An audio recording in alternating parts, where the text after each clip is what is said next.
la première pièce installée le 4 juillet 1997, c'est la quille. La quille, c'est la colonne vertébrale du bateau. Donc certains d'entre vous sont assis, alors pas dessus hein, exactement, la quille elle est vraiment en dessous. Et puis cette quille, elle est complètement en chaîne, hein, toute la partie de la quille. 39 mètres de longueur, en 3 compartiments cette quille. Et donc au prolongement de la quille, vous avez l'étrave à l'avant. Et au prolongement à la poupe, vous avez l'étambou. Au-dessus de la quille, vous avez la contre-quille. Alors la contre-quille, elle est posée juste au-dessus de la quille, elle va accueillir les couples. Les couples, regardez bien, ce sont les arêtes, hein, ce sont les côtes que vous avez sur le côté. Ici, vous voyez, donc j'ai touché là, voilà, avec mon plan. Alors, il y en a 62 couples quand même. Pour en former un, vous avez entre 15 à 19 pièces de chaîne. Là, ça a été bien sûr étuvé et cintré hein, pour avoir ces courbes. Et là, chaque couple pèse quand même entre 2,8 et 3,8 tonnes selon son emplacement. Alors on parle de 18 personnes sur le chantier. À Selin, ils ne sont que 10. Donc à 10, ils ont mis 2 ans. 2 ans pour faire l'ossature, pour faire le squelette du bateau. Donc fin 99, début 2000, on avait vraiment le squelette. Une vue vraiment impressionnante. Plus qu'aujourd'hui, je pourrais dire, c'est vrai que de l'extérieur, on avait... Thalassa est venu en 99, je ne sais pas si vous aviez regardé à cette époque.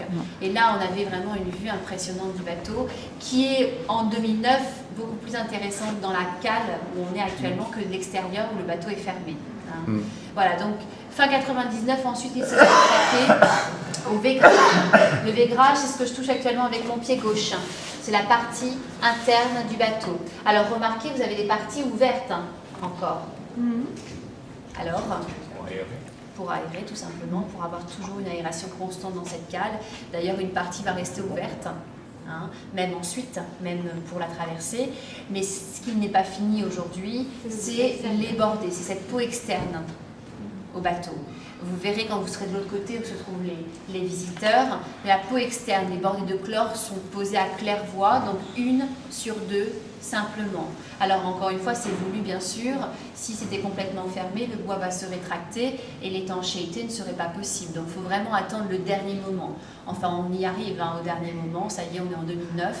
Une autre entreprise arrive la semaine prochaine, donc le chantier Bernard, qui va, elle, travailler, cette équipe, sur la partie des œuvres vives, hein, donc la partie en dessous de la ligne de flottaison, qui arrive donc au niveau du faux pont. À Selin, le faux pont, c'est juste au-dessus de nos têtes. Hein. À Selin, qui sont là donc, depuis le départ, hein, depuis 97, là, leur travail, depuis octobre 2008, ils ferment cette peau externe, ils ferment les bordées, mais sur la partie des œuvres mortes, donc la partie au-dessus de la ligne de flottaison. Vous le verrez aussi à l'extérieur, à la proue, la peau est fermée, et du côté bâbord aussi, ils en sont pratiquement à la moitié. Ils ont moins avancé du côté tribord. Et puis encore après, il y a le calfatage. On l'a vu sur les ponts, 6 mois de travail, hein, à insérer du chanvre, comme autrefois, mais mastiqué pour le protéger à son maximum. Donc là, voilà, 2009 est consacré au bordé et au calfatage, donc jusqu'en 2010 hein, même, je vais dire. Voilà. Donc après, il va falloir le peindre, on a parlé des couleurs hein, tout à l'heure, et de le protéger avec de l'antifouling. Alors comment il faisait autrefois? Goudron. Eh bien, il n'y avait pas que du goudron, pardon. Les plumes. Oui, voilà, c'est ça, on mettait des plaques de cuivre sur les frégates, en fait. Il y avait 1200 plaques de cuivre sur l'Hermione.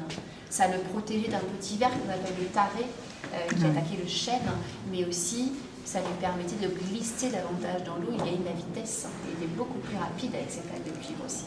Rappelez-vous, c'est des bateaux éclaireurs. Voilà. Donc voici la partie qui reste à faire. Alors par contre, on ne remet pas ces plaques de cuivre. Hein. Vous comprenez pourquoi? C'est un peu cher. Alors, trop cher. Alors, il est cher, mais c'est dû aussi à l'électrolyse, hein, tout simplement. Oui, c'est pour ça qu'elle a coulé. C'est quoi? Non, non. Non. Mauvaise manœuvre du capitaine. Ah, d'accord. Étage. Voilà. Oui, mais tout à fait. Donc voilà la partie qui reste à faire. Maintenant, la cale à l'intérieur est terminée. Hein. Remarquez, vous avez un renfort en plus. Donc avec monsieur, on est actuellement dessus. Ce sont les serres d'empâture, donc longitudinales, du côté tribord et du côté bâbord aussi. Et puis après, vous avez un renfort supplémentaire avec ces porques. Les porques, ce sont les grosses pièces que vous avez au-dessus d'un couple. Il y en a 5 porques. Et ces 5 porques faisaient les 5 compartiments de la cale. à l'époque. Une partie cloisonnée pour accueillir après l'ensemble des tonneaux, pour les caler et bien sûr qu'ils ne bougent plus. Mais dans ces compartiments, à chaque fois, vous avez une ouverture, on appelle ça donc des écoutilles, pour redescendre à chaque niveau. Regardez même à l'arrière, ici on a un passage d'homme, l'autre côté aussi. Donc on avait des escaliers, mais aussi, on va le voir après, vous avez des épontilles à marche, qui permettent de redescendre beaucoup plus facilement.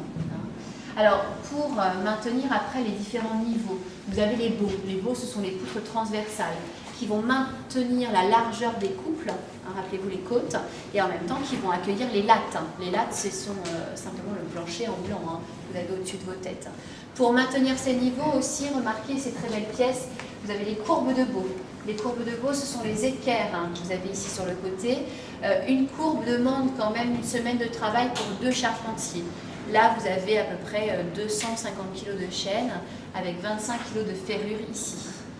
Donc là, elles sont toutes uniques et vraiment différentes selon le poids qu'elles ont à supporter. Là, vous avez au-dessus le faux pont, le pont de batterie et le pont de gaillard à maintenir. Donc elles sont beaucoup plus volumineuses. Plus on va monter, plus on va avoir des courbes affinées, beaucoup plus fines. On remarquera tout à l'heure sur le pont de batterie. Voilà pour ces courbes. Et puis ensuite, vous avez en son milieu, ici derrière vous, des épontilles qui vont maintenir le pont au milieu. Alors des épontilles à bras, donc avec des courbes, et je vous l'ai montré tout à l'heure, des épontilles à marche. Vous voyez les creux que vous avez au niveau de ces ouvertures, voilà, de ces épontilles. Là aussi, juste sur votre droite, aussi à l'arrière, on en a aussi. C'était aussi pour les mousses. Imaginez qu'à l'époque, pour recharger un canon, il mettait à peine 5 minutes. Les mousses, les enfants qui, dès l'âge de 8 ans, embarquaient, avaient comme mission première d'aller chercher la gargousse de poudre dans la cale, en moins de 5 minutes, à chaque fois, parce qu'on ne stockait pas de poudre ici, sur le pont de batterie, de peur que ça explose. Donc, ça veut dire que les escaliers étaient déjà empruntés par les canonniers qui allaient chercher les boulets de canon. Alors les enfants, les mousses, ils empruntaient ces passages pour descendre beaucoup plus rapidement ici et remonter donc par ces épontilles aussi. Voilà.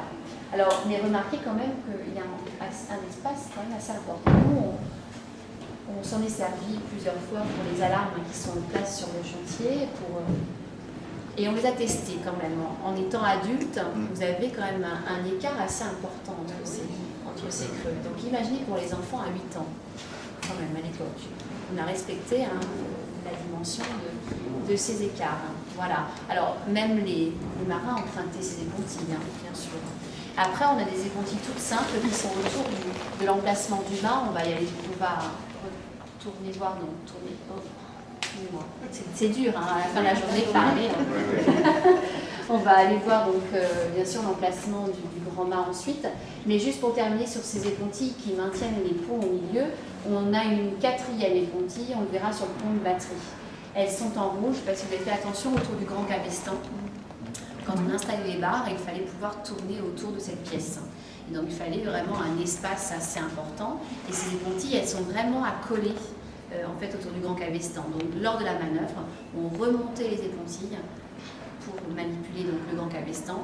Et lorsque la manipulation était terminée, on remettait ces épontilles qui maintenaient quand même le pont supérieur, donc le pont des gaillards. Voilà, on ira les voir ensuite. Alors je vous invite à avancer plutôt vers